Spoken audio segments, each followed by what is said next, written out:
আসসালামু আলাইকুম। সেফ সিনট্যাক্সের পক্ষ থেকে আমি রাসেল আপনাদের আবারও জানাই স্বাগতম। গত পর্বে আমরা শুরু করেছিলাম একটি ওয়েবসাইট কিভাবে লাইভ করতে হয় এবং একটি স্ট্যাটিক ওয়েবসাইট আমরা লাইভ করে দেখেছিলাম। আজকের পর্বে কিভাবে একটি ডাইনামিক ওয়েবসাইট লাইভ করা যেতে পারে, যেমন ধরেন ওয়ার্ডপ্রেস বা পপুলার সিএমএস কিভাবে ইনস্টল করে আপনার ওয়েবসাইটকে সরাসরি লাইভ করবেন, যেটার জন্য আপনার কোনো কোডিং করতে হবে না বা নিজের কোডিং না জানলেও চলবে। এটা কিভাবে করা যেতে পারে সেটাই হচ্ছে আজকের মূল বিষয়। তো আপনারা জেনে থাকবেন ডোমেইন হোস্টিং এবং একটি সাইটকে কিভাবে লাইভ করা যায় এর ডিটেইলস বর্ণনার জন্য একটি টিউটোরিয়াল আমরা করছি। এই টিউটোরিয়ালের ধারাবাহিক পর্বে আমরা বেশ কিছু বিষয় ইতিপূর্বে দেখে আসছি। তো আমাদের মূল টপিকগুলি কী ছিল আমরা একটু এক নজরে দেখে আসি, তারপরে আমরা আজকের টপিকটি শুরু করব। তো আমরা প্রথমে দেখেছিলাম ডোমেইন হোস্টিং কী এবং এটার প্রয়োজনীয়তা। তারপরে আমরা দেখেছিলাম কিভাবে একটি ডোমেইন নেওয়া যেতে পারে, অনলাইন থেকে ক্রয় করা যেতে পারে নিজে ঘরে বসেই। আপনি মাস্টার কার্ড বা ভিসা কার্ড ইউজ করে কিভাবে আপনি ডোমেইন নেবেন, এটা আমরা দেখেছিলাম। তার পরবর্তী পর্বে আমরা দেখেছিলাম একটি হোস্টিং কিভাবে আপনি অনলাইন থেকে ক্রয় করতে পারেন বা নিজে ঘরে বসেই সুন্দর একটি হোস্টিং কিভাবে আপনি নিতে পারেন। এর পরবর্তী পর্বে আমরা দেখেছিলাম যে হোস্টিং বা যে ডোমেইন আপনি নিলেন সেই ডোমেইন একে অপরের সাথে কিভাবে কাজ করবে, অর্থাৎ এই ডোমেইনকে এই হোস্টিংয়ের সাথে আপনি কিভাবে কানেক্ট করবেন, এটা দেখেছিলাম। তার পরবর্তী পর্বে আমরা দেখেছিলাম যে হোস্টিংটি আমরা নিলাম সেই হোস্টিংয়ের ইন্টারফেস, অর্থাৎ কন্ট্রোল প্যানেলটি কেমন এবং কন্ট্রোল প্যানেলের মধ্যে কি কি বিষয় থাকে, কারণ একটি হোস্টিংয়ের কন্ট্রোল প্যানেল অত্যন্ত গুরুত্বপূর্ণ একটি বিষয়। এটা আমরা ডিটেইলস দেখেছিলাম। এর পরবর্তী পর্বে আমরা যেটি দেখেছি সেটি হচ্ছে একটি ওয়েবসাইট কিভাবে লাইভ করতে হয়। আমরা একটি স্ট্যাটিক ওয়েবসাইট লাইভ করে দেখেছিলাম। আর আজকের পর্বে আমরা দেখব ওয়ার্ডপ্রেস বা একটি ডাইনামিক ওয়েবসাইট কিভাবে আপনি লাইভ করতে পারেন। তো চলুন শুরু করা যাক। তো আমরা এটা করার জন্য আমরা বরাবর যেটা করে থাকি, আমাদের যে হোস্টিংয়ের কন্ট্রোল প্যানেল সেখানে আমরা প্রবেশ করব। এটার জন্য আমরা যেটা করতে হয়, আমাদের হোস্টিংয়ের নাম দিলাম, এরপরে 2082 এটা যদি দিয়ে ইন্টার দেওয়া হয় তাহলে লগ ইনের প্যানেল আসছে। এইখানে আপনার হোস্টিংয়ের ইউজার নেম এবং পাসওয়ার্ড দিয়ে প্রবেশ করতে হবে। তো হোস্টিংয়ে আমরা ইউজার পাসওয়ার্ড দেওয়ার পরে আমাদের হোস্টিং প্যানেলে চলে আসছি। তো আমরা গত পর্বে দেখেছিলাম যে ফাইলের মধ্যে যে আমাদের কিভাবে ফোল্ডারগুলি আপলোড করতে হয় এবং এখানে কিভাবে ফাইলগুলি কাজ করে ইত্যাদি ইত্যাদি। এটার মাধ্যমে আমরা আমাদের এই ওয়েবসাইটকে লাইভ করে দেখেছিলাম। এটাই হচ্ছে আমাদের গত পর্বে দেখেছিলাম। তো আজকের পর্বে আমরা যেটা দেখব সেটা হচ্ছে একটি ডাইনামিক ওয়েবসাইট কিভাবে আপনি করতে পারেন এবং এটি করার জন্য আপনার নিজের কোনো কোডিংই জানতে হবে না। আপনি যদি একেবারেই নিউ হন, যে আপনি কোনোদিন ওয়েব ডিজাইন বা ডেভেলপমেন্টের কাজ করেননি, তাও আপনি এটি করতে পারবেন। শুধু আপনার যেটি করতে হবে, এই বিগত পর্বের যে টিউটোরিয়ালগুলি আমি দিয়েছিলাম সেটি আপনাকে ফলো করে আসতে হবে, তাহলে এটি আপনি করতে পারবেন। তো এটার জন্য আমরা সেম ওয়েতে আমরা public_html এইখানে যদি আমরা আমাদের প্রয়োজনীয় ফাইলগুলি রাখতে পারি তাহলে আমরা আমাদের যে এই যে ডোমেইন নেম এটা দিয়ে আমরা লাইভ সাইটটি দেখতে পারবো। কিন্তু আমরা চাচ্ছি যে না, আমরা যে ওয়েবসাইটটি আগে করে রেখেছিলাম সেটা এখানে থাক, আমরা আজকে যেটা করব সেটা আরেকটি ওয়েবসাইট হিসেবে হবে। যেমন ধরেন আমি এরকম দিতে চাচ্ছি যে আমাদের মেইন যে মানে সাইটের নাম /ডেমো, এটা যখন ভিজিট করবে তখন আজকে আমরা যেটা দেখছি সেইটা হচ্ছে দেখতে পাবে। অথবা ধরেন আমরা যেহেতু আজকে ওয়ার্ডপ্রেস দেখব সেহেতু আমরা এরকম নাম দিতে পারি WP বা ওয়ার্ডপ্রেস। এটা যখন ভিজিট করবে তখন হচ্ছে আমার আজকে যে সাইটটি করছি সেটা দেখতে পাবে। তো চলেন কিভাবে করা যেতে পারে। এখন ওয়ার্ডপ্রেস ইনস্টল দেওয়ার বা ওয়ার্ডপ্রেস দিয়ে আপনার এখানে সাইট করার বেশ কিছু পদ্ধতি আছে। তো আপনার জন্য সবথেকে সহজ পদ্ধতি যেটি হবে সেটি হচ্ছে, এখানে দেখেন সফটওয়্যার নামে একটি অপশন আছে, এখান থেকে এই সফটওয়্যার দিয়ে ওয়ার্ডপ্রেস ইনস্টল করার মাধ্যমে আপনি করতে পারবেন। তো বলে রাখি এইটা দিয়ে যে সিস্টেম সেটা হচ্ছে ওয়ার্ডপ্রেস যে সিস্টেম, আমরা জানি যে ওয়ার্ডপ্রেস একটি সিএমএস, এই ধরনের বিভিন্ন সিএমএস ও প্রায় সেম পদ্ধতিতেই ইনস্টল দিতে পারবেন। এখান থেকেও দিতে পারবেন, অথবা নিচে এসে এখানে দেখেন ওয়ার্ডপ্রেস নামে একটা অপশন আছে, এখান থেকেও দিতে পারবেন। তো আমরা চলেন শুরু করি। এখানে যদি আমরা সফটকুলাস অ্যাপস ইনস্টলার এখানে ক্লিক করি, তাহলে দেখেন আমাকে কোথায় নিয়ে আসছে, এইখানে নিয়ে আসছে। এখন আপনার কাজ হবে কোন সিএমএসটি আপনি ইনস্টল দিতে চাচ্ছেন। তো আমরা চাচ্ছি ওয়ার্ডপ্রেস ইনস্টল দিতে। আমরা জানি যে ওয়ার্ডপ্রেস হচ্ছে পৃথিবীর খুবই পপুলার একটি সিএমএস, সারা ওয়ার্ল্ড ওয়াইড এর জনপ্রিয়তা আসলে আকাশচুম্বী। এখন আপনার যেটি করতে হবে, জাস্ট যেভাবে আপনি সফটওয়্যার ইনস্টল দেন পিসিতে সেভাবেই অনেকটা দিতে হবে, তবে কিছু কিছু বিষয় আপনাকে সামনে ফলো করে যেতে হবে। ওকে, আমরা তাহলে শুরু করি। ইনস্টল ক্লিক করবেন। এর আগে একটা কথা বলে রাখি, অনেকে হয়তো মনে মনে ভাবতে পারেন যে আমি ওইখান থেকে ইনস্টল দিচ্ছি, আমার এই ওয়েবসাইট এখানে কিভাবে আসবে। আসলে এই ধরনের দুশ্চিন্তা আপনার মোটেই করতে হবে না, কারণ এটা এই সিস্টেমই হচ্ছে আপনাকে করে দিবে, আপনার নিজের টেনশন করতে হবে না। দেখেন ইনস্টলে ক্লিক করার সাথে সাথে আমাকে এইখানে নিয়ে আসছে। এখানে খেয়াল করেন আমাদের চুজ প্রোটোকল, এটা চেঞ্জ করার কোনো প্রয়োজন নেই, আপনি এটা রেখে দিবেন। চুজ ডোমেইন, আপনার যদি একাধিক ডোমেইন আপনার সাইডে অ্যাড করা থাকে, আমাদের একটি অ্যাড করা আছে তাই একটি দেখাচ্ছে। অলরেডি আমি বলেছি একটি হোস্টিংয়ে একাধিক সাইট কন্ট্রোল করা যেতে পারে। তো আমাদের যেহেতু একটি সাইট, সেহেতু আমাদের একটি দেখাচ্ছে। আপনার যদি আলাদা আরও সাইট থাকতো এখানে দেখাতো, আপনি দেখিয়ে দিলেই হতো। এরপরে হচ্ছে ইন ডিরেক্টরি, মানে আপনার সাইট এখন আমরা এখান থেকে ইনস্টল দেওয়ার ফলে এই যে আমাদের পাবলিক আন্ডারস্কোর HTML, এইখানে আমাদের ওয়ার্ডপ্রেসটি ইনস্টল হবে। এখন যেহেতু এইখানে ইনস্টল হবে, সেহেতু এইখান থেকে ওইখানে কিভাবে আসবে, আপনার এখানে কাজ হবে ওই যে আমাদের ডিরেক্টরি সেটা এখান থেকে চিনিয়ে দেওয়া। আপনি যদি এখানে কোনো নাম না দেন তাহলে সরাসরি এইখানে ইনস্টল হবে। যে আমরা স্ট্যাটিক সাইট যেভাবে করেছিলাম, এখানে ফাইল আপলোড করে দিয়েছিলাম, আর এইখানে হচ্ছে ইনস্টল করার মাধ্যমে এইখানে আপলোড হয়ে যাবে, এখানে চলে আসবে। এখন আমরা বলেছিলাম যে আমরা চাচ্ছি যে গতদিন যেটা দেখেছিলাম ওইটা ওইভাবেই থাক।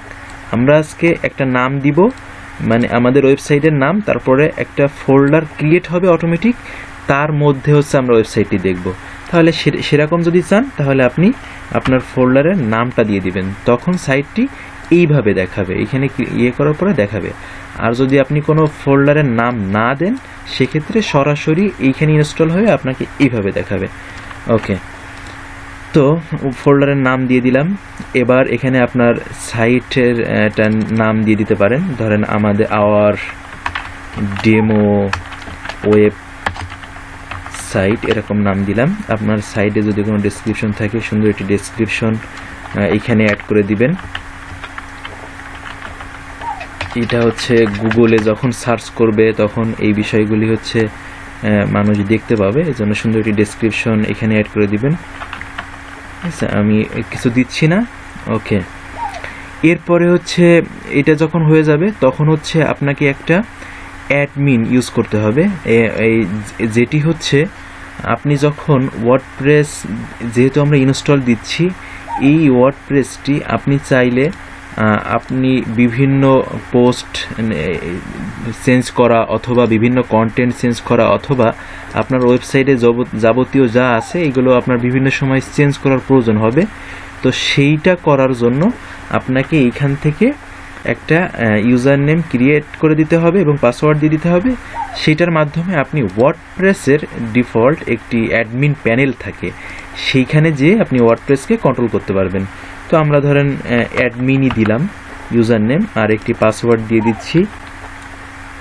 ধরেন আমরা আপনার মতো করে পাসওয়ার্ড দিয়ে দিবেন। পাসওয়ার্ডটি অবশ্যই স্ট্রং পাসওয়ার্ড দিবেন, কারণ এইটা যদি কেউ এই পাসওয়ার্ড যদি কেউ গেস করতে পারে তখন হয়তো আপনার ওয়েবসাইটে প্রবলেম হতে পারে বা আপনার ওয়েবসাইটের কন্টেন্টগুলি সে চেঞ্জ করে ফেলতে পারে। এখানে একটি ইমেইল অ্যাড্রেস আপনি দিতে পারেন।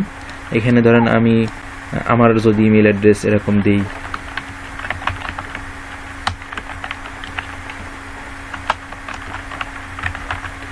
তো এরকম একটি ইমেল অ্যাড্রেস দিয়ে দিবেন। পরবর্তীতে যদি আপনি এই পাসওয়ার্ড ভুলে যান, এই ইমেইলের মাধ্যমে আপনি কিন্তু রিকভারি করতে পারবেন। ওকে, তারপরে এইখান থেকে ল্যাঙ্গুয়েজ চেঞ্জ করার কোনো প্রয়োজন নাই, এটা যেভাবে সেভাবেই থাকবে।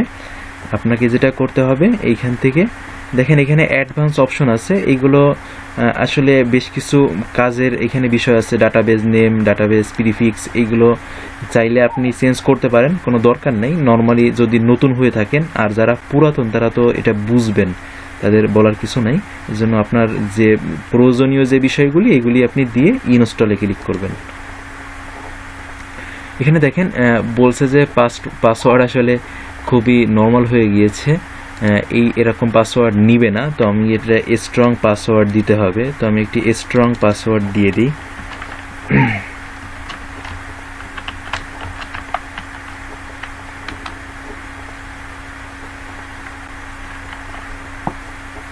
আচ্ছা, একটা পাসওয়ার্ড দিয়ে দিলাম। এখানে সিকিউরিটির জন্য এত নর্মাল পাসওয়ার্ড নিচ্ছে না। ওকে, এবার ইনস্টলে ক্লিক করলাম। দেখেন ইনস্টলে ক্লিক করার সাথে সাথে আমার ইনস্টলের জন্য প্রসেসিং হচ্ছে। আপনাকে কিছু সময় ওয়েট করতে হবে আপনার ওয়ার্ডপ্রেসটি বা আপনি যে সিএমএসটি ইনস্টল দিয়েছেন সেটা ইনস্টল হওয়ার জন্য যেটা লাগবে। দেখেন এখানে কংগ্রাচুলেশন, দি সফটওয়্যার ওয়াজ ইনস্টল সাকসেসফুলি, তার মানে আমাদের সফটওয়্যারটি সাকসেসফুলি ইনস্টল হয়ে গিয়েছে। তো এখন যদি আমরা আমাদের ওয়েবসাইট ভিজিট করার চেষ্টা করি, দেখেন আমরা যে ওয়েবসাইট ডিফল্টভাবে আমাদের একটি ওয়েবসাইট ক্রিয়েট হয়ে গিয়েছে। এটার জন্য কিন্তু আমরা কিছুই করি নাই, কোনো কোড করি নাই, কিছু করি নাই, সহজেই এটা হয়ে গিয়েছে। আর দেখেন আমরা যে আমাদের ওয়েবসাইটের টাইটেল দিয়েছিলাম সেটা এখানে শো করছে, আমরা একটা ডেসক্রিপশন লিখেছিলাম সেটা এখানে শো করছে। সো কিছু না জেনেই সহজেই একটি ওয়েবসাইট জাস্ট কয়েকটি ক্লিকের মাধ্যমে সফটওয়্যার যেভাবে ইনস্টল দেন সেভাবেই করে ফেলতে পারলেন। এখন কথা হচ্ছে দেখেন এইখানে আমাদের কি ছিল, অনলি স্ট্যাটিক ওয়েবসাইটের যে ফাইলগুলি সেগুলি ছিল। এখন কি হয়েছে বলেন তো, এইখানে এই ওয়ার্ডপ্রেস নামে এরকম একটি ফোল্ডার ক্রিয়েট হয়েছে। এই নামটি কিন্তু আমিই দিয়ে দিয়েছিলাম। ওকে, এবার যদি রিলোড দিই তাহলে আমরা এখানে দেখতে পাবো ওয়ার্ডপ্রেস নামে একটা ফোল্ডার এখানে ক্রিয়েট হয়ে এর মধ্যে তৈরি হয়েছে। এখন কথা হচ্ছে আমরা এইখানে গতদিন যেটা দেখেছিলাম খয়রিয়া.com, এইটা ইন্টার দেওয়ার সাথে সাথে আমাদের ওয়েবসাইটটি দেখাচ্ছিল। তো ওয়েবসাইটে তো অনেকগুলি ফাইল থাকে, এভাবে দেওয়ার ফলে কোন ফাইলটি দেখায় এটা হয়তো অনেকের মনে কোশ্চেন থাকতে পারে। ডিফল্টভাবে index.html অথবা index.php এই যে ফাইলগুলি, এই ফাইলগুলি নর্মালি আপনাকে ডিফল্ট ফাইল হিসেবে যখন ডোমেইন ইন্টার দেওয়া হয় তখন সেইটা হচ্ছে মেইন ফাইল হিসেবেও হিসাব করে, সেভাবে দেখায়। ওকে, তাহলে এবার একটু রিলোড দিয়ে দেখি, আপনারা খেয়াল করবেন এখানে কোন ফাইলগুলি আছে আর কোনটি নেই। রিলোড যদি দেই একটু খেয়াল করেন, দেখেন এই যে ওয়ার্ডপ্রেস নামে একটা ফোল্ডার ক্রিয়েট হয়েছে। তো এইভাবেই হচ্ছে ওয়ার্ডপ্রেস বা একটা ডাইনামিক ওয়েবসাইট সহজেই শুধু ইনস্টলের মাধ্যমে আপনার লাইভ ওয়েবসাইট করা। তো তাহলে আশা করি সবাই বুঝতে পেরেছেন, যারা একেবারে নতুন তারাও বুঝতে পেরেছেন যে শুধু ইনস্টলের মাধ্যমে কিভাবে একটি লাইভ ওয়েবসাইট করা যেতে পারে।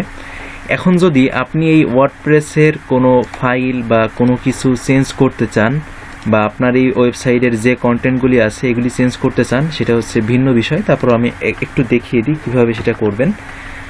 আপনার যে ওয়েবসাইট যেখানে আছে সেই নামটি দিবেন, দেওয়ার পরে /wp admin এইটা ক্লিক করবেন। এইটা দিয়ে এন্টার দেওয়ার সাথে সাথে আপনার যে ওয়ার্ডপ্রেসের যে অ্যাডমিন প্যানেল সেইখানে যাওয়ার জন্য নিয়ে যাবে। তো এখানে আমরা ওই যে বলেছিলাম যে আমরা যখন ইনস্টল দিয়েছিলাম তখন একটি অ্যাডমিন এবং পাসওয়ার্ড দিতে বলেছিল, তো এইটা আমরা দিয়েছিলাম। আর আমরা পাসওয়ার্ড যেটি দিয়েছিলাম সেটা যদি দেই, জানি না পাসওয়ার্ড মনে আছে কিনা, পাসওয়ার্ড ভুল হয়ে গেছে জন্য প্রবেশ করতে দিচ্ছে না।